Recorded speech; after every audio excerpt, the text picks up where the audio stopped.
എല്ലാം വാങ്ങിയോ മോളെ? അതെ അമ്മേ. നിന്റെ അനുജത്തിയുടെ കല്യാണത്തിന് നീ എന്താ വാങ്ങിയത്? എല്ലാം ഇതിലുണ്ട്. ഓ, ഇതാണോ വാങ്ങിയത്? ആശ്ചര്യമായിരിക്കുന്നു. ഇതിനുള്ള പണം നിന്റെ കയ്യിലുണ്ടായിരുന്നോ? ഇല്ല, പകരം മറ്റൊന്നുണ്ടായിരുന്നു. എന്തായിരുന്നത്? KSFEയുടെ ഒരു ചിട്ടി. ആ പൈസ കൊണ്ടാണ് ഞാനിത് വാങ്ങിയത്. ഓഹോ, അത് കൊള്ളാലോ. ചിട്ടി കിട്ടിയില്ലെങ്കിലും സാരമില്ല, പകരം ഞാനൊരു ലോൺ എടുത്തു. താനാള് കൊള്ളാലോ.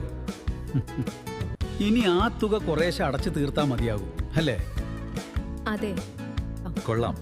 എന്റെ ഭാര്യയെക്കുറിച്ച് ഓർക്കുമ്പോൾ എനിക്ക് അഭിമാനം തോന്നുന്നു. അതേപോലെ KSFEയെയും. നാടിന്റെ പുരോഗതിക്ക് എപ്പോഴും ഒരു പടി മുന്നിൽ KSFE. എപ്പോഴും ഒരു പടി മുന്നിൽ KSFE.